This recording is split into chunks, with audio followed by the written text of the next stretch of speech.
Guys, ദൃശ്യം 3 കണ്ടിട്ട് ഞെട്ടിയിരിക്കുകയാണ്. നിനക്ക് എന്ത് തോന്നി? പറ.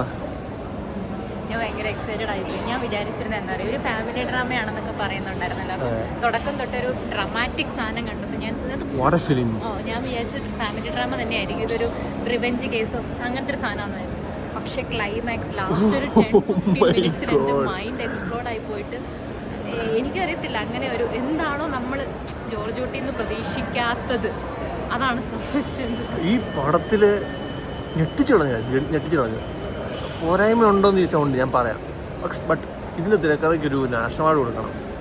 എന്ന് വെച്ച് കഴിഞ്ഞാൽ അതിൻ്റെ ഡീറ്റെയിലിങ്, ക്യാരക്ടർ ഡെവലപ്മെൻറ്റ്സ്, ഇങ്ങനെ ഒരു 3 പടം ഇറക്കി അത് 3ഉം ഹിറ്റാക്കുക എന്ന് പറഞ്ഞ നിസ്സാര പരിപാടിയല്ല.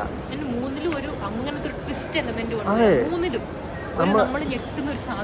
ഒരു സെക്കൻഡ് പോയി നമ്മളെ ലാഗ് അടുപ്പിക്കില്ല. ഒരു സെക്കൻഡ് പോയി നമുക്കിങ്ങനെ ഒരു ത്രില്ലർ മൂഡ് നിന്ന് പോകത്തില്ല. നമ്മളിങ്ങനെ ത്രില്ലർ അടിപ്പിക്കും, എന്താ സംഭവിക്കുക നമുക്കറിയില്ല. അതാണ് ഈ പടത്തെ വിജയം. ഇതൊരു ക്ലീഷ ഫോർമാറ്റ് തന്നെയാണ്, ഒരുപാട് ത്രില്ലർ സിനിമകൾ നമ്മൾ കണ്ടിട്ടുള്ളതാണ്. പക്ഷേ എനിക്ക് വേറൊരു സാധനം എന്ന് പറയുന്നത്, ഫസ്റ്റിലും നമ്മളൊരു ട്വിസ്റ്റ് കണ്ടു, സെക്കൻഡിലും നമ്മളൊരു ട്വിസ്റ്റ് കണ്ടു, തേർഡിലും നമ്മളൊരു ട്വിസ്റ്റ് പ്രതീക്ഷിച്ചിരുന്നു.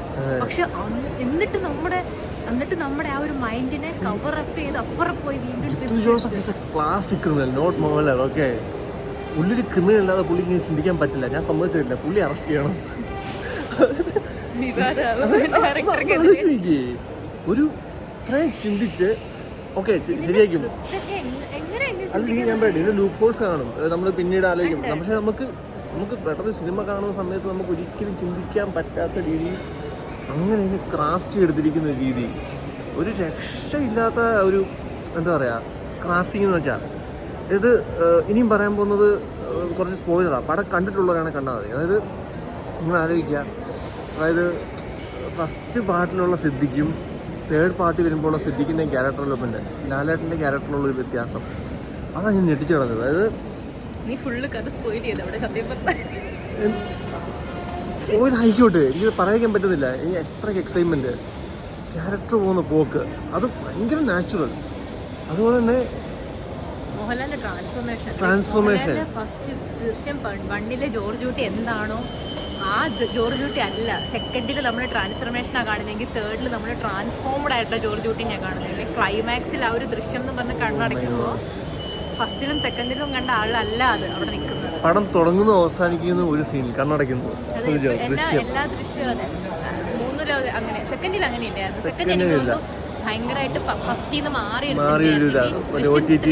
അത് എനിക്ക് തോന്നുന്നു 1-ഉമായിട്ട് ഭയങ്കരമായിട്ട് ചേർന്ന് നിൽക്കുന്നത്. ഫാമിലി ബാക്ക്ഗ്രൗണ്ട് ആയാലും അവരുടെ ആ ഒരു ബോണ്ടിങ് ഒക്കെ ആയാലും ഇതൊരു സീരീസ് ആയിട്ട് ടെലിവിഷൻ കാര്യം എനിക്ക് അത് ഭയങ്കരമായിട്ട് ഫീൽ ചെയ്തേ. 1-ൽ നിന്ന് 2-ലേക്ക് വന്നപ്പോൾ ഉണ്ടല്ലോ, ഇവരുടെ ഫാമിലി ബാക്ക്ഗ്രൗണ്ട് മാറി, ഇവരുടെ ഒരു സംസാര രീതികൾ മാറി, ഇവർ ഭയങ്കര പേടിച്ചൊരു രീതി, ഇവരുടെ ഒരു നാച്ചുറൽ സാധനം പോയായിരുന്നു. പക്ഷെ 3-ഉം 1-ഉം തമ്മിൽ ഭയങ്കര കോറിലേഷൻ ഉണ്ട്.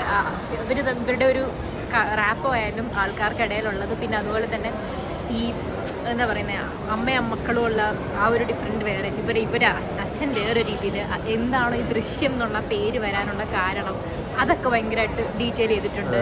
അത് 1-ലും 3-ലും ഉള്ളൂ. 2-ൽ ആക്ച്വലി അങ്ങനത്തെ കുറേ എലമെൻറ്റ്സ് മിസ്സിങ് ആയിരുന്നു. കൂടുതലും ഒരു ക്രൈം ത്രില്ലറായിരുന്നു സെക്കൻഡ് പാർട്ടെന്ന് എനിക്ക് തോന്നുന്നു. പക്ഷെ തേർഡ് ഒരു ഫാമിലി ഡ്രാമയാണ്. 1 പോലെ തന്നെ ആ ഒരു ഒറ്റ ദൃശ്യം 1 പോലെ തന്നെ ക്ലൈമാക്സിലെ ട്വിസ്റ്റിലാണ് എല്ലായിരിക്കുന്നത് പറയും പോലെ തന്നെ ഇതും. ക്ലൈമാക്സ് കണ്ടപ്പോൾ ഞെട്ടിപ്പോയി. അത് എങ്ങനെ പോകുമെന്ന് അറിയാതെ ഇങ്ങനെ പോകുന്നൊരു പടത്തിൽ അവസാനം കൊണ്ടുവന്നിട്ട് അവർ ക്ലീൻ ചെയ്തിട്ട് അവസാനം കൊണ്ടുവന്നിട്ട് അവരെ ഞെട്ടിച്ച് കളഞ്ഞു. ആ സാധനം എന്ന് വെച്ച് കഴിഞ്ഞാൽ ഞങ്ങൾ മാറി നിൽക്കുകയാണ്. എനിക്ക് ഇപ്പോൾ തന്നെ പറഞ്ഞ എക്സൈറ്റ്മെൻറ്റ് പോകും, മനസ്സിലായി റോയായിട്ട് കിട്ടത്തില്ല. അതുകൊണ്ട് ഇപ്പോൾ വീഡിയോ എടുത്തിട്ടുണ്ടെന്ന് വിചാരിച്ചു. ഇതൊക്കെ ഒരു ചരിത്രമല്ലേ. ഞാൻ ഇതിൻ്റെ എല്ലാ പാട്ടും കണ്ട ആളാണ്. എന്ന് വെച്ച് കഴിഞ്ഞാൽ തിയേറ്ററിൽ തന്നെ കണ്ട ആളാണ്. സെക്കൻഡ് പാർട്ട് OTT ആയിരുന്നു, ഒന്നും ചെയ്യാൻ പറ്റിയില്ല. ബട്ട് ഞാൻ ഇപ്പോഴും ഓർക്കുന്നുണ്ട്, ഞാൻ ദൃശ്യം 1 കാണാൻ വേണ്ടി തിയേറ്ററിൽ പോയി നിൽക്കുമ്പം പ്രതീക്ഷയൊന്നുമില്ല. അന്ന് ഈ സോഷ്യൽ മീഡിയ അത്ര ഇതല്ല, ആക്റ്റീവൊന്നുമല്ല, എനിക്കും ഫോണൊന്നും വലിയ കാര്യമായിട്ടൊന്നുമില്ല. അപ്പം ഞാൻ ചെന്ന് തിയേറ്ററിൻ്റെ വാതിക്ക് നിൽക്കുമ്പോൾ, ചങ്ങനാശ്ശേരി അനൂപിനെ തിയേറ്ററിൻ്റെ വാതിക്ക് നിൽക്കുമ്പം ഒരുത്തം പറയുകയാണ്, നിങ്ങളുടെ ചിത്രം കണ്ടിട്ടില്ല ലാലേട്ടൻ്റെ, അതിനേക്കാളും ഹിറ്റായിരിക്കും ഇത്, ഭയങ്കര ഓട്ടമായിരിക്കും പടം. അത് പറഞ്ഞ് ഓർക്കുന്നുണ്ട്. ഞാനിങ്ങനെ പറയുന്നുണ്ട്, പ്രതീക്ഷയില്ല. പല കണ്ടുകൊണ്ട് ഇവിടെ എനിക്ക് ഇങ്ങനെ ഇങ്ങോട്ട് പോയിട്ടുള്ള ആ ഗ്രാഫ് ഉണ്ടല്ലോ, ക്ലൈമാക്സ് ഞെട്ടിച്ച് നിങ്ങളൊക്കെ കണ്ടായിരിക്കും. പക്ഷേ ഇത് പറയണം തോന്നി. അതേ സാധനമാണ് ഇപ്പോൾ കിട്ടിയത്. ഓക്കെ ഇതിനി ഒറ്റയിൽ ഇറങ്ങി ബൂക്കൊക്കെ കിട്ടുമായിരിക്കും മിക്കവാറും ആൾക്കാർ ട്രോളൊക്കെ ചെയ്യുമായിരിക്കും. അതെന്നാന്ന് പറയട്ടെ, എനിക്ക് നീ പറഞ്ഞ സാധനം എനിക്ക് മനസ്സിലായെന്നു വെച്ചാൽ, 1 കാണുമ്പോൾ 2 കാണുമ്പോൾ നമുക്കറിയാം നമ്മൾ എന്തോ കാര്യമായിട്ട് ഇവിടെ സോൾവ് ചെയ്യുന്നുണ്ട്, നമ്മൾ എന്തോ കാണാൻ പോകാൻ നമുക്കൊരു ഐഡിയ ഉണ്ട്. പക്ഷെ 1 കാണുമ്പോൾ നമുക്കതില്ലായിരുന്നു. നമ്മളൊരു പാവപ്പെട്ടവനൊരു കേസിൽപ്പെട്ട് അവൻ എന്ത് ചെയ്യും, അതുപോലെ തന്നെയായിരുന്നു 3 നമ്മൾ ഈ പാവപ്പെട്ടവൻ എന്ത് ചെയ്യും, നമുക്ക് ഇവനോടൊരു സിമ്പതി വരും. 2 അങ്ങനെയല്ല. 2 പുള്ളി ഒരു കേസ് സോൾവ് ചെയ്യുമായിരുന്നു. 2 ബേസിക്കലി എനിക്ക് തോന്നുന്നൊരു നമ്മളൊരു ക്രൈം ത്രില്ലർ കാണുവാന്ന് അറിഞ്ഞുകൊണ്ട് കാണുക. പക്ഷെ 1ലും 3ലും കണ്ട സിമിലാരിറ്റി, അയ്യോ ഇവൻ എന്ത് ചെയ്യുന്നു നമ്മൾ ടെൻഷൻ അടിക്കുമ്പോഴാണ് ഇവനെ നിങ്ങൾ പേടിക്കണ്ട, ഇവൻ പേടിച്ചു, അങ്ങനത്തെ ഒരു സാധനം. ലൈക്ക് ഇവനെയാണ് പേടിക്കേണ്ടത് എന്നൊരു സാധനം 1ൽ നമ്മളെ കാണിച്ചു പോലെ 3ലും കാണിക്കുന്നത്. ഓരോ ക്യാരക്ടറെ ക്യാമിയോ ടൈലന്റ് ഒക്കെ കമ്മിങ് ബാക്ക് അങ്ങനത്തെ സാധനങ്ങൾ ടൈലന്റ് ഞെട്ടിച്ചു ഇത് ദൃശ്യം 4 സ്കോപ്പ് ഉണ്ട്. ഞാൻ അങ്ങനെ പറയാം, ദൃശ്യം 4 നല്ല സ്കോപ്പ് ഉണ്ട്. അങ്ങനെ നിർത്തിയിരിക്കുന്നത് അവർക്ക് വേണേൽ എടുക്കാം, സൂപ്പറായിട്ട് എടുക്കാം. അല്ല എനിക്കിനി ഇപ്പം തന്നെ സ്ക്രിപ്റ്റ് അങ്ങനെ പോകുന്ന അറിയാം. ജോസഫായിട്ട് പറയാൻ പറ്റില്ല, എന്തുവാകാം. മോഹൻലാലിന്റെ ട്രാൻസ്ഫർമേഷൻ ആക്ച്വലി സ്കേറിയാണ്. അങ്ങനെ ദൃശ്യം 4ലേക്ക് വരുവാണെങ്കിൽ ഉറപ്പായിട്ടും പുള്ളി സ്കേറി ആവും. അങ്ങനെയാണെങ്കിൽ പിന്നൊരു കാര്യമുണ്ട്, ഇവരൊരു എത്തിക്കൽ വേല ജനിച്ചിരിക്കുന്നത്. അത് ഇന്റർവ്യൂവിലും വ്യക്തമായിട്ട് മോഹൻലാൽ പറഞ്ഞിട്ടുണ്ട്. ഞാനാണെങ്കിൽ ഗീതാ പ്രഭാകറിന്റെ കൂടെ നിൽക്കുമെന്ന് മോഹൻലാൽ പറഞ്ഞിട്ടുണ്ട് ഇന്റർവ്യൂവില്. അത് നമുക്ക് അതെ, ആ സെയിം സാധനം ഈ പടത്തിൽ കൺവേ ആവുന്നുണ്ട്. നമ്മള് ഗീതാ പ്രഭാകരനോട് നമ്മൾ സിമ്പതൈസ് ആവുന്നുണ്ട്, നമുക്ക് ഫീൽ ചെയ്യുന്നുണ്ട്. അയ്യോ, ബട്ട് ലാലേട്ടൻ ഞെട്ടിക്കുന്നുണ്ട്. ആ ത്രില്ലർ എലമെന്റ് പടത്തിന്റെ മൂഡ് കളയുന്നുമില്ല. എന്നാൽ ഗീതാ പ്രഭാകറിന്റെ എത്തിക്സിനോട് നമ്മൾ കൂടെ നിൽക്കുകയും ചെയ്യും. ആരത് എഡിറ്റ് ചെയ്തത്? ഇനി പോരായ്മയിലേക്ക് വരാം. ഒരു 2-3 പോരായ്മ ഉണ്ട്. ഒന്ന്, എനിക്കൊരു ട്വിസ്റ്റ് അത് പിടികിട്ടിയിരുന്നു, അതും തന്നെ പിടികിട്ടി, ഭയങ്കര വ്യക്തമായിട്ട് പിടികിട്ടി. അതായത് ഇത് ഒരു ട്വിസ്റ്റ് സിനിമയാണല്ലോ, പിടികിട്ടില്ല അല്ലേ? എനിക്ക് ഭയങ്കരമായിട്ട് പിടികിട്ടിയായിരുന്നു. ഒരു കല്യാണം ട്വിസ്റ്റ് എനിക്ക് പിടികിട്ടി. 2 എന്താ പറയുക, അതെങ്ങനെ കൊണ്ട് എത്തിക്കുമെന്ന് തോന്നില്ല. അത് ഭയങ്കര നാച്ചുറലി വന്ന് എത്തുകയും ചെയ്തു. ആ ഞെട്ടൽ എനിക്ക് അപ്പം തന്നെ വരികയും ചെയ്തു. പക്ഷെ അത് പിടികിട്ടിയായിരുന്നു, ഇങ്ങനെ ആകാൻ നല്ല ചാൻസ് ഉണ്ടോ. 2 എന്താ പറയുക, കുറച്ച് കോമഡി സാധനങ്ങളൊക്കെ, കോമഡിയല്ല, കുറച്ച് സീരിയസ് സാധനങ്ങളൊക്കെ ഭയങ്കര കോമഡി ആയിട്ട് തോന്നി. എനിക്ക് തോന്നിയത് നെഗറ്റീവ് എന്താണെന്ന് അറിയോ, 1ൽ അത് തോന്നിയിട്ടില്ലായിരുന്നു. നമ്മൾ അങ്ങനത്തെ സിനിമ എക്സ്പെക്ട് ചെയ്തുകൊണ്ടായിരിക്കും. 2ൽ ഭയങ്കര ഡ്രാമാറ്റിക് ഫീലിംഗ് ഉണ്ടായിരുന്നു. ആ സാധനം വരുമ്പോൾ ഇവര് വിഷമിക്കുന്ന സംസാരം വരും. ആ സാധനം ഭയങ്കരമായിട്ടൊരു എനിക്ക് ചെറുതായിട്ട് ഇതിന്റെ എടുത്തു വെച്ചേക്കുന്ന രീതിയോ ടെക്നിക്കൽ സൈഡ് ഒന്നുമല്ല ഈ പടത്തിന്, സ്ക്രിപ്റ്റ് തന്നെയാണ്. അതിന്റെ ജിത്തു ജോസഫിന്റെ മികവ് തന്നെയാണ് ഈ പടത്തെ നമ്മൾ പിടിച്ചിരുന്നത്. ഇത് വലിയൊരു ക്വാളിറ്റി എടുത്തേക്കുന്ന പടം ഒന്നുമല്ല. 1st 2nd 3rd ഒന്നും, ഫസ്റ്റിനേക്കാളും എനിക്കൊന്ന് ബെറ്റർ ആണെന്ന് തോന്നുന്നു.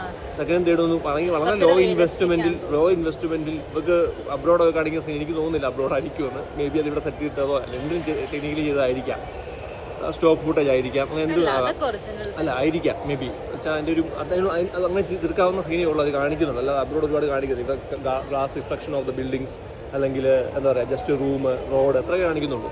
Law budget ചെയ്തിരിക്കുന്നതാണ്.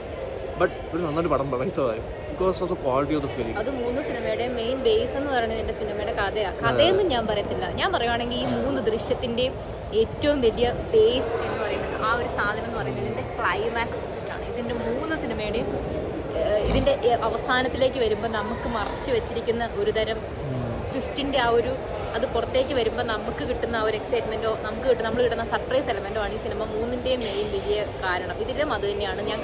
ഞാൻ ജഡ്ജ്മെൻറ്റിലായിരുന്നു കുറച്ച് ഒരു ഇൻ്റർവെല് കഴിഞ്ഞപ്പോൾ തൊട്ട് ഞാനിങ്ങനെ ഒരു ഫാമിലി ഡ്രാമ കാണുവാണല്ലോ എന്നൊരു സാധനം എനിക്ക് വന്നായിരുന്നു. ഭയങ്കര നാച്ചുറലാണ് എന്ന് വെച്ച് കഴിഞ്ഞാൽ എന്ത് സംഭവിക്കാം നമ്മൾ ആലോചിക്കും, ശരിയാണല്ലോ ഇങ്ങനെ സംഭവിക്കാൻ വഴിയുള്ളൂ, അത് അങ്ങനെ തന്നെയാണ് വന്നിരിക്കുന്നത്. അതിൻ്റെ എന്തൊക്കെ അനന്തരഫലങ്ങൾ ഒരു കേസ് കൊണ്ടുണ്ടാകാം, അതിൻ്റെ സാധനങ്ങൾ, കോടതിയിൽ പോകുമ്പോൾ ഉണ്ടാകുന്ന സംഭവങ്ങൾ, ഒരാളുടെ കുടുംബത്തിൽ സംഭവിക്കുന്ന, അയാളുടെ ഇമോഷണലി സംഭവിക്കാവുന്ന നാച്ചുറൽ കാര്യങ്ങൾ, അതെല്ലാം ഭയങ്കര റീസണബിളാണ്.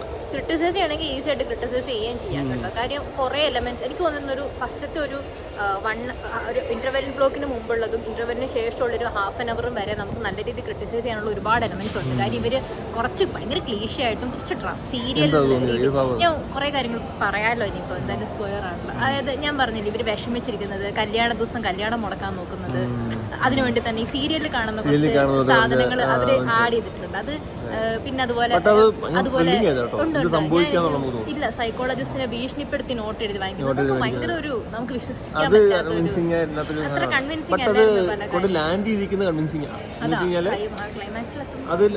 ചെയ്തിരിക്കുന്നത്. അതായത് എന്ത് സംഭവിക്കാം, ഭീഷണിപ്പെടുത്തി കത്തി കാണിച്ച ഒരാളെ ഇങ്ങനെ ചെയ്ത് കഴിഞ്ഞാൽ ഉണ്ടാക്കിക്കൂടെ, തെളിവ് ഉണ്ടാക്കി, ശരിയാണ്. പക്ഷെ അതൊന്നും നിലനിൽക്കില്ല എന്നുള്ള രീതിയിലേക്ക് എത്തിയിട്ടുണ്ട്. അതായത് അതൊന്നും അല്ല ഈ സിനിമയിലെ സീരിയലിലൊക്കെ കാണിക്കുന്ന പോലെ അതൊന്നും വിജയിച്ചിട്ടില്ല. അതൊക്കെ എത്രത്തോളം പാളിപ്പോവാമോ അതുപോലെ തന്നെ പാളിപ്പോയിട്ടുണ്ട്.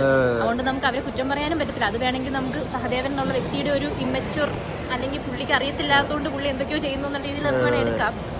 ശരിയാണ്. ഓരോരുത്തരുടെ ക്യാരക്ടർ, സഹദേവൻ എങ്ങനെയാണോ ക്യാരക്ടർ ഫസ്റ്റിൽ, ആ ക്യാരക്ടർ വിട്ടിട്ടില്ല. അത് കുറച്ചുകൂടെ മോശം, എങ്ങനെ മോശമാകാൻ നാച്ചുറലി അത് അങ്ങനെ തന്നെ മോശമായിട്ടുണ്ട്. അവന്റെ ചോദ്യം ചെയ്യുന്ന രീതി ആയാലും അവന്റെ ടാക്ടിക്സ് ഒക്കെ സെയിം ആണ്. ഒരു എനിക്കത് ഇഷ്ടപ്പെടാൻ സാധനം സഹദേവന്റെ കണ്ണ് ചോപ്പിച്ചതാ. മറ്റേ ഫുള്ളി കള്ളുകൂടി ചെയ്ത് വലിയാണെന്ന് പറഞ്ഞത്. പക്ഷെ എന്നാലും മറ്റേ ഇതില്ലേ, മറ്റേ കുഞ്ഞുകുഞ്ഞതല്ലേ, മറ്റേ പുള്ളിയുടെ സായികുമാറിന്റെ കണ്ണ് ചോദിച്ച ശേഷം ഇങ്ങനെ എനിക്ക് വേണ്ടത് പക്ഷെ അങ്ങനെയാണ് ഒരുപാട് കള്ളു കുടിക്കുന്നവരുടെ കണ്ണങ്ങനെ വരും. ഡെയിലി അത്രയും കള്ളു കുടിക്കുന്നവരുടെ കണ്ണങ്ങനെ വരും. ബട്ട് അതല്ല ഇവിടെ വിഷയം. ലാലേട്ടൻ എൻ്റെ ക്രൂ ഒരാളുടെ അഭിനയം മോശമായിട്ട് തോന്നില്ല, എല്ലാവരും പെർഫെക്റ്റ്. സിദ്ദിഖ് പണം പോകുന്ന രീതി, ടോപ്പ് നോച്ച് ക്വാളിറ്റി ഗൈസ്. തിയേറ്ററിൽ തന്നെ അത് എൻജോയ് ചെയ്യുക. നിങ്ങളതൊരു ചരിത്രത്തിൻ്റെ ഭാഗമാവുക. ഇല്ലാണ്ട് പോയി, ചെറുതായി പോയി. പക്ഷെ അതാണ് അങ്ങനെയാണ്, അതങ്ങനെയാണ്, അത് നമ്മുടെ ആഗ്രഹമല്ലേ. പക്ഷെ തിരക്കഥ ഡിമാൻഡ് ചെയ്യുന്നില്ല. അതെ വേണം. അല്ലെങ്കിൽ സിദ്ദിഖ് ഒരിക്കലും ആ രീതിയിലേക്ക് വരത്തില്ല. ആണോ റോപ്പ് ക്ലൈംബിങ് ചെയ്തിട്ടുണ്ടോ? ഒക്കെ ചെയ്താലോ? റോപ്പ് ക്ലൈംബിങ് ഞങ്ങൾ മുകളിലാണ്. എക്സൈറ്റ്മെൻറ്റ് പോകാൻ റിവ്യൂ ഇടാൻ തോന്നി. അപ്പോൾ ബൈ ഗൈസ്. ദൃശ്യം 3 വെയിറ്റിംഗ് ഫോർ ദൃശ്യം 4.